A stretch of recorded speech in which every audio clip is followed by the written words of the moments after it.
So I got to tell you, I love this gospel. I mean, it is a crazy story, isn't it? I'm not quite sure whether at the end of it I feel sort of happy or kind of sad. But what I do know is that at various points throughout this whole gospel, I want either laugh or cry. I mean, it's that kind of story. So you got this blind man, right? And the disciples of Jesus are walking down the street, and let the record show, the blind man does not approach them first. They rather sort of approach the blind man. The disciples take a look at him and they say to Jesus, so what's the deal with this guy? You know, is he blind because he sinned or because his parents sinned? And I have to say my first reaction is, well, that's awfully sensitive of them. You know, they think he's deaf as well as blind. Jesus' response is, well, no, he was born blind so that God may reveal his mighty power, or something to that, right? Jesus then spits in the ground and he takes some of the moistened soil and he rubs it to make sort of a mud in his hands, and then he goes up to the blind man, and I hope that he at least gave the guy some warning, because the guy can't see what's coming, right? And he smears the blind man's eyes with this solution, this mud. And he says, okay, now, go wash off in Siloam. I'm sure the blind man at least was happy to oblige this, right? And so he washes off, and he comes back, and miracle of miracles, he can see. He can see. What an amazing thing. It's such a great story, right? And then you think, well, his life is going to be nothing but joy from here on in. And of course, as the story shows us, his life is nothing but misery from this point on. First, the neighbors who have seen him for all of his life, or maybe who have avoided seeing him for most of their lives. The neighbors kind of come upon him and they're like, well, what's up with this, right? Are you that blind guy who's been begging for all these years? And some of them say, well, yeah, he kind of looks like him. And others are like, well, no, he looks like him, but that's not the right guy. And clearly, they must have made sort of a fuss about it, because John uses the language, he kept saying, yeah, I'm the guy. In case you just imagine the exasperation, you know, as he's being asked that question, right? I'm sure he wants to say, well, what, are you the blind one? Can't you see? Well, so what happens next? He is dragged to the Pharisees, tells the Pharisees his story, and the Pharisees, rather than rejoicing in his good fortune, in his healing, sees this as an opportunity to condemn Jesus. He healed you when? On the Sabbath? What a sinner, right? And they start peppering this guy with questions. Who is he? What is he? What did he do? How did he heal you? And probably right about by now, as he's standing in front of the Pharisees, he's beginning to wish that this had never happened to him in the first place. Well, the Pharisees aren't satisfied with whatever answer the blind man gives them. And so they're like, well, maybe it was never blind in the first place. And they drag him to his parents. And I would guess that the blind man is thinking, well, finally I have someone who can vouch for me, right? Here I am before my parents, thank God for them. And what happens? The parents throw him under the bus. Did you hear that? They say, well, yeah, he's our son, but he's blind, but, you know, look, he's old enough to speak for himself. Ask him. They don't want to get on the bad side of the Pharisees. So he's left to speak for himself again. One last time, apparently, the Pharisees, the religious leaders, they drag him in, and they're asking the same question over and over again. What happened? What happened? What happened? And in, I believe, what is the first known historical use of sarcasm. Did you note that? I love that. He said, well, what? Do you want to be one of his followers too? I love it that the Bible sort of reinforces sarcasm. Right? Well, the Pharisees are insulted, and they cast him out of town. They chase him out of town. Apparently Jesus has heard about this man's trials, right? He finds it, comes up to him again. And you would hardly blame this guy if he doesn't run in the other direction. Or at least if he doesn't say, well, listen, could you just make me blind again? Because it hasn't gone so well for me. But he doesn't. In this postscript, we hear that he comes to worship Jesus. What a crazy story of ups and downs. That is kind of funny, but it's kind of sad because it's kind of familiar in some ways too. There are so many points that I'd love to sort of stop and unpack here, beginning with the very first sentence in the gospel where the disciples engage in about the most horrific and insulting form of theology you can imagine when they say, so who sinned to make this guy blind, the guy or his parents? I mean, really? That's nice. I want to tell you that happily we have moved away from that theology. That theology that our afflictions are a reflection of our sin. You know, or we could kind of talk about Jesus' response, which seems to be sort of patronizing at best and maybe even exploitive at worst. Remember, Jesus says to them, well, no, he was born blind so that God could reveal his power. Really? So that's how God rolls? That's not an impressive God, is it? No, not to me.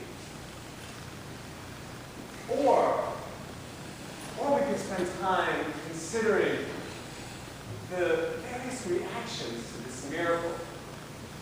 And admitting that, frankly, most of us aren't very comfortable with miracles.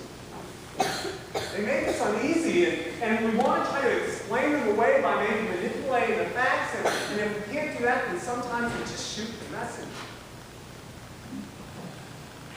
There's so much to talk about, and I wish I was a Baptist preacher and I could preach for an hour, you know? Don't worry, I'm not going to do that. But here's where I do want to land. I want to invite you to kind of fly up 30,000 feet over this story and look at this blind man and consider that the most amazing change for this man, the most significant change for this man, isn't that he went from being blind to being sighted, but it is how step by step he changes how it is that he sees Jesus. How it is that he knows who and what Jesus is. That is the most amazing change that goes on in this story. Go back to the different steps here. At first, when the neighbors are saying, who did this? What happened? He simply says, well, it was the man Jesus. Jesus is just the man. Then he's dragged in front of the Pharisees, and they ask him again, now, who was this guy? And then he says, well, he was a prophet. Second time he's dragged in front of the Pharisees, and they're still pushing him. Who was he? Who was he? What did he do? What does he do? He says, well, I was blind, and now I can see. Jesus is a healer. And then finally, in the last movement of the gospel, he sees that Jesus is the Son of Man, the Son of humanity, the Son of God. Do you see?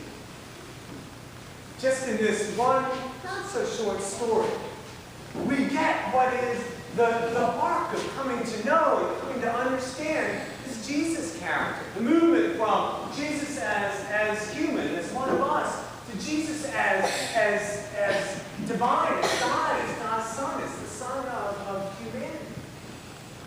And all the steps in between. It kind of got me thinking about my own sort of journey in understanding who Jesus is or was. And I realized that it follows some of the same sort of arc. When I was in 7th grade, it was the custodian at my school that introduced the notion of a Jesus who was a friend, and I saw him as a man, as a good and a kind and a dear man, but someone who was right there with me, you know?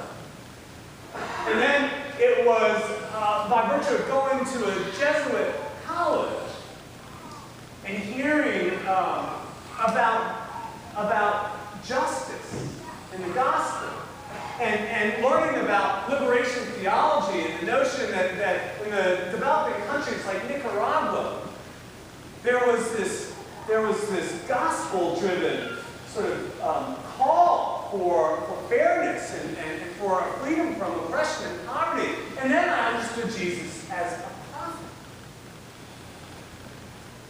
Several years after that, experiencing a staggering loss and the searing sort of pain of grief, and coming through that, being able to live again,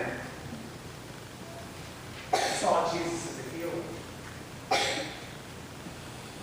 And truth be told, it wasn't until I went to South Africa and lived in an apartheid-born township that I really understood Jesus as the Son of humanity, as the Son of God, as the Messiah, the Christ, the Savior, whatever sort of grand term we want to use. But it was there that I saw just how Jesus was that kind of thing.